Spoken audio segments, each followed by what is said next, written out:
Ya, Assalamualaikum warahmatullahi wabarakatuh.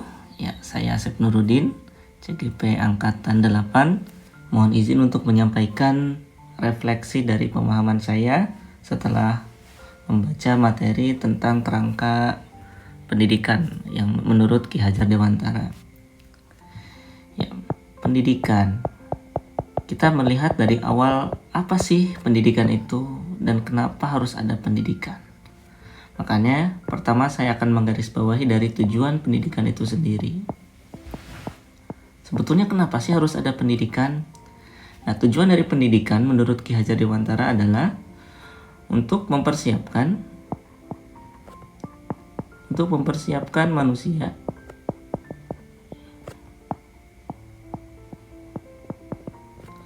agar bisa hidup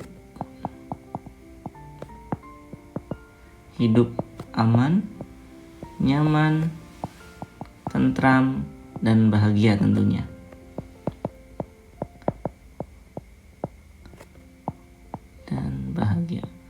Artinya pendidikan ini sebetulnya memang dipersiapkan untuk masa yang akan datang, supaya manusia ini bisa hidup dengan tenang tentunya, tidak kekurangan dari segi apapun. Kemudian dari tujuan tersebut, nah sekarang kita akan melihat siapa sih yang akan kita didik, siapa yang merupakan objek dari pendidikan tersebut. Yang merupakan objek dari pendidikan tersebut adalah siswa. Bagaimana kita mendidik siswa? Ini yang perlu kita pahami terlebih dahulu. Bahwa sebetulnya yang namanya siswa itu bukanlah kertas kosong. Artinya bukanlah suatu kertas kosong yang bisa kita gambar semau kita, bukan. Melainkan siswa itu merupakan kertas yang sudah bergambar, yang gambarnya itu tipis. Nah, tujuan dari pendidikan itu adalah menebalkan gambar tersebut. Siswa itu ibarat benih. Yang misalkan benihnya itu adalah benih padi, tidak bisa kalau kita paksakan dirawat sedemikian rupa agar menjadi benih semangka, atau dibuat seperti agar menjadi benih jagung, tentunya tidak bisa. Artinya dalam pendidikan ini kita tidak bisa memaksakan siswa menjadi sesuai kehendak kita. Nah, makanya muncullah salah satu prinsip dalam pendidikan. Ya, pendidikan ini bersifat menuntun.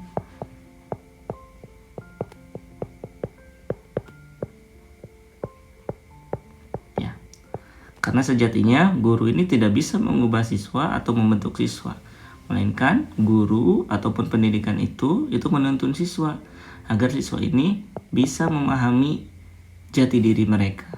Ya, sederhananya seperti itu. Bisa memahami jati diri sehingga mereka bisa mengaktualisasikan diri, memahami kodrat mereka, memahami kelemahan dan kelebihan mereka. Kemudian juga termasuk bisa memahami mana yang baik dan mana yang buruk untuk mereka. Itu sebetulnya sifat dari pendidikan adalah menuntun. Kita tidak bisa memaksakan siswa harus menjadi polisi, siswa harus menjadi presiden, tidak. Tapi kita menuntun, mendorong mereka apa yang mereka bisa. Apa yang mereka punya, mereka kembangkan. Kemudian mereka kembangkan apa yang mereka punya. Seperti itu. Nah, dalam menuntun atau membuat panduan menuntun, atau apa ya bahasanya? Iya, dalam menuntun atau dalam mendidik, tentunya tuntunan tersebut kita harus memperhatikan beberapa hal.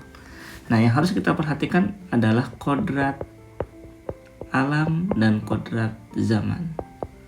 Alam dan zaman. Ya. Kodrat alam itu maksudnya di mana siswa ini tinggal. Di mana siswa tinggal.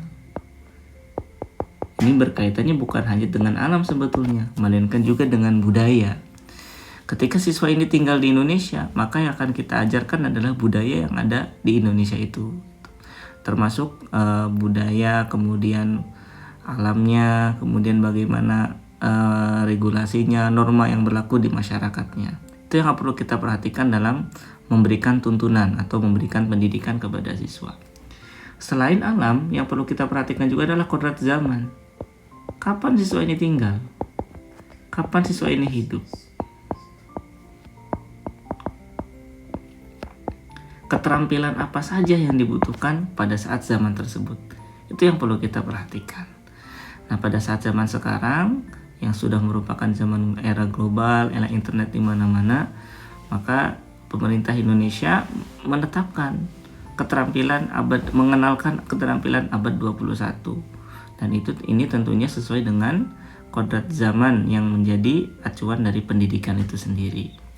Nah, kemudian setelah kita memperhatikan tujuan, kemudian dengan memperhatikan siswa itu bukan kertas kosong, kemudian kita memahami bahwa pendidikan itu harus bersifat menuntun, kemudian kita memberikan tuntunannya sesuai dengan kodrat alam dan kodrat zaman. Nah, setelah kita memberikan pendidikan kepada siswa, maka hasil dari pendidikan itu adalah budi pekerti.